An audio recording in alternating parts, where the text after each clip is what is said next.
do Nem Pode, podcast desenvolvido pelos alunos da 202 da escola Ercílio Base. Eu estou aqui com o host Heitor e essa é a nossa convidada psicóloga Isabelle. Pode se apresentar um pouco para a gente? Oi, pessoal, bom dia. Então, desde já eu agradeço a oportunidade de estar aqui com vocês. Me apresentando um pouquinho, né, eu sou psicóloga já há 2 anos praticamente, aí, batendo na porta. E também eu trabalho na abordagem em terapia familiar sistêmica e também hoje como consultora organizacional nas empresas da região. E também, claro, né, eu atendo crianças, adolescentes, jovens e adultos. Legal, você atende crianças, adolescentes, jovens, adultos. Dentre eles, tem muito problema com, por exemplo, criança muito viciada em celular, com esse uso excessivo? Tem, ainda mais agora pós-pandemia, né? Aumentou muito essa questão da criança, do adolescente, tem até mesmo nós adultos, né? A gente ficou muito mais centrado em volta do celular, em volta da tecnologia. Por muitas vezes é bom, mas também tem as suas dependências, né? Sim, também tem muito, porque, diferente de você, a gente já nasceu mais ou menos numa época onde já tinha celular. Então, as crianças de 6 anos hoje já têm celular, de 3 já ficam ali no celular vidrado. Então, acaba realmente viciando um pouco, né? Verdade, cara. Mas, Isabelle, o que o uso excessivo da tecnologia pode acarretar hoje, principalmente nas crianças, né, que nascem com basicamente o celular na mão e na vida do adolescente? Então, tem vários sintomas, né, que pode acarretar, mas os principais é a ansiedade, né, o descontrole emocional, a irritabilidade, a insônia, porque muitas vezes a criança ou adolescente fica muito tempo ali no celular e não vê o tempo passar. Também a depressão, a falta de atenção na questão da escolar também atrapalha bastante. Mais ou menos alguns desses, né, mas tem muito mais. E dentre esses problemas de falta de atenção, às vezes falta de sociabilidade, de depressão, qual deles é mais prejudicial no longo prazo? Por exemplo, o adolescente que vira adulto, esse problema vai dificultar muito a vida dele. O que vai mais atrapalhar isso tudo é o desequilíbrio cognitivo, né, do ser, daquele indivíduo. Por exemplo, isso tudo ele vai potencializar os transtornos de atenção, os transtornos obsessivos, a ansiedade e os problemas com a linguagem e a comunicação. Então, por exemplo, esse adolescente, né, ele ficou muito vidrado, muito em cima dessa tecnologia por muito tempo, né? Quando ele chega na parte adulta, que ele vai para um mercado de trabalho, isso vai dificultar para ele, porque não vai ser tudo conforme ele vivia, né, naquela adolescência. Então, vai trazer essas dificuldades. O mesmo ele na escola não vai conseguir entregar o mesmo estudo que deveria ser sem a tecnologia, né? Porque hoje, como eu disse, né, ajuda muito, mas, né, toda é a questão de equilíbrio. Então, quando passa desse equilíbrio, é o que acaba atrapalhando daí, então, futuramente, na questão profissional, pessoal. Sim, principalmente na questão de vai no mercado do trabalho, às vezes procura um emprego que é muito mais recluso, que não precisa muito conversar com outras pessoas, ou às vezes tem que conversar com outra pessoa, vai mal e acaba sendo uma coisa legal. Tem muitos amigos que são assim, bem ruim. E para diagnosticar o vício no celular, o uso excessivo, como que funciona? Quais são os sintomas? Então, quando vocês comentaram comigo, né, de falar sobre a parte do uso da tecnologia em si, eu andei pesquisando um pouco, e é chamado vício na internet, né, que também é chamado de transtorno de dependência da internet ou uso patológico de internet. Ele ainda não é reconhecido pelo DSM-5, né, que é o nosso VADMEC da psicologia, né, ele é o Manual Diagnóstico Estatístico de Transtornos Mentais. Então, ele ainda não está lá no meio desse manual, porém, o que acontece? É como eu disse antes, a partir do momento que passa não ser mais aquele equilíbrio, é porque ele já é diagnosticado como um problema, né? Então, gera revolta, gera ansiedade, né? Tirou o celular, não pode ficar meia hora sem o celular, que já dá problema, já acha briga, enfim. Então, isso, a partir desse momento, né, claro, tem vários sintomas que devem ser analisados. Cada pessoa tem a sua forma individual, né? Então, precisa ser analisada essa pessoa individualmente, mas tem vários desses sintomas que dá para observar. Nossa, Isabelle, que legal, assim. Sobre aquela coisa lá que tu falou, né? Principalmente acontece em criança, de tirar o celular e não começar a chorar, se espernear. Tu pode falar um pouco a respeito sobre o que pode prejudicar, o que pode beneficiar as caras na infância, assim, tecnologia? Uhum. Então, o que eu comentei antes, né? A questão do aprendizado é um dos principais, né? Porque hoje, se a criança ela tem o acesso ao celular, ela não vai querer ter acesso ao livro, por exemplo, né? Porque o celular é muito mais atrativo. Então, é muito mais interessante ela estar ali assistindo um desenho que ela não precisa forçar, né? É só a questão de estar visualizando. E do que ter que pegar e folhear um livro, escrever no caderno. Então, isso tudo atrapalha no desenvolvimento psicomotor, a parte de desenvolvimento escolar mesmo, né? O que atrapalha, como eu disse antes, no futuro também. Então, além disso, essa questão de a criança ficar muito em cima do celular, ela vai desenvolvendo certos problemas psicológicos, né? Que ele não vai saber lidar com problemas no futuro, né? Se algo acontecer que pesar um pouquinho mais, ele não vai saber ter a autonomia de suportar aquilo, né? Vai ser muito mais difícil porque ele estava acostumado a lidar com fácil, né? Sim. Tu falou isso agora de não estar acostumado a lidar com o difícil.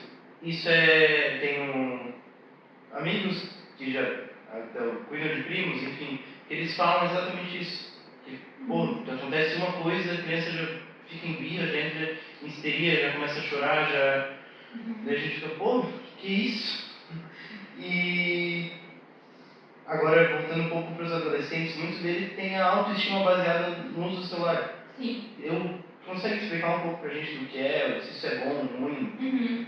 Então, assim, hoje, o que acontece com a questão da autoestima voltada ao celular, né? As redes sociais, né? Hoje, até uma pesquisa diz, né, que o porquê que o Instagram tirou as curtidas dos likes, né, das fotos. Porque as pessoas, elas olham aquelas fotos, no Instagram ninguém vai colocar chorando, né? Dificilmente a gente vê um ou outro, né? Então, de pessoas brigando, né? Geralmente a gente vê a família margarina sorrindo, todo mundo, né? Enfim, todo mundo bem sucedido. Então, assim, se a gente abrir o Instagram e ver, né, independente da idade, ver a pessoa bem sucedida, viajando, tendo muito dinheiro, enfim, N motivos, a gente vai se sentir inferior, né? Porque a gente tende a gente é pessoas que fica julgando e também se comparando, né? A gente hoje, as pessoas de hoje, né, de atualmente, assim, é muito essa questão de comparar o Instagram traz isso, né? Então, por isso que tiraram os likes, para não afetar tanto a autoestima, porque a pessoa abria o Instagram para postar uma foto para ver quantos dava de curtida, né? O mesmo é para as outras redes sociais, enfim, então isso é o ponto mais forte que hoje vem afetando a autoestima dos jovens, né? E tem uma pesquisa que diz que a gente é o primeiro ranking, assim, né, o Brasil é o primeiro lugar de pessoas mais ansiosas do mundo. Então, a gente tem que estar bem ligado, né, porque, claro que após a pandemia isso mudou muito e a gente ficou em primeiro lugar, a gente precisa ter muita visão. Porque a ansiedade, todo mundo tem, né, é impossível dizer que, eu não tenho. Mas a gente tem. O negócio é saber controlar, é saber como lidar, enfim. Mas está sendo assim, bem preocupante essa estimativa. Sim. E veio também muito essa questão da ansiedade, além do uso celular. Eu vejo em muitos lugares que é por conta da pandemia mesmo. Toda aquela insegurança de isso e aquilo, daí jornal falando isso, jornal aquilo, jornal isso, jornal aquilo. Isso acaba trazendo muita insegurança para qualquer pessoa que está ali vendo, né? Acaba que a gente fica, se eu sair de casa, o que vai acontecer? Daí a notícia sobre notícias violentas toda hora, a gente acaba pensando nisso. E agora, voltando, distando bastante do que a gente estava, sobre o uso do celular, o isolamento social. Tu já presenciou algum desse tipo de caso? E o que a gente pode fazer para ajudar alguém que sofre esse isolamento social? Então, né, eu já tive alguns pacientes que vêm ainda hoje, não só na adolescência, mas em outras idades, né, trazem esse quesito da dificuldade de viver longe do celular. Até hoje, não sei se vocês já viram, né, mas tem aplicativos que a gente pode acessar, que eles ajudam a gente a não ficar tão em cima do celular. Porém, isso tudo depende da pessoa, porque nem todos conseguem, né? Tem um que é a plantinha que ela vai crescendo, enfim, conforme não for utilizando o celular. Nem todos conseguem, mas é uma alternativa. Outra alternativa é a questão da empatia mesmo, né? Quero ajudar o outro a sair do celular, então eu primeiro, né? Porque o outro tem que sair e eu continuar aqui mexendo. Então, primeiro é saber reconhecer o como eu estou à frente dessa pessoa, né? Também, outras coisas que podem ser feitas é a motivação, né? De pensar o porquê que eu devo fazer isso, né? O que vai me trazer de bem se eu me distanciar do celular e das tecnologias. Também anotar no caderninho o tempo que a gente fica no celular, para ter uma noção no final do dia, né, o dia 24 horas, quantas horas eu fiquei no celular e quantas horas eu vivi, né? Então, é uma ideia assim para a gente estar ligando e pensando bem. Estabelecer os limites, né, como eu disse do aplicativo, de tentar buscar um tanto de horário para usar durante o dia, fechou, beleza. Identificar os gatilhos, né, o que faz tu acessar tanto, né, essa rede social, o computador dos jogos, enfim. E também escolher as atividades saudáveis, né, ao ar livre, buscar algo assim que realmente consiga deixar o celular de lado. Isso é muito importante, né, porque é bastante crítica essa situação. Tem gente que passa 4 horas no Google, 20 horas no celular por dia, assim, 12 horas no celular. E às vezes acaba até trocando momentos com a família para ficar ali jogando no celular. E assim, pra ti, o que tu acha que mais atinge assim, na relação de familiares? Então, né, uma coisa assim que eu vejo que dificulta bastante é o momento em família mesmo, que hoje já não tem, né? A família para jantar junto já é uma coisa difícil, porque às vezes o adolescente, enfim, eles estão lá no celular, eles levam o celular para a mesa, né? Porque eles não conseguem ficar distantes.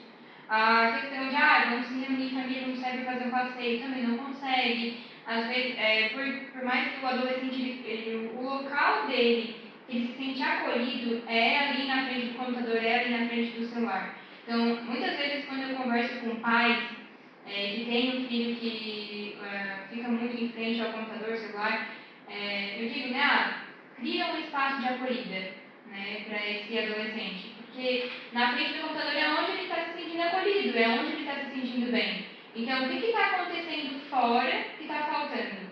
Será que é cobrança demais? Será que é o que é, né? Então, será que a família está buscando trazer alternativas para que o adolescente saia de dentro do quarto, saia da frente do celular, do computador e participe realmente, né, ativamente com a família, com os amigos, enfim?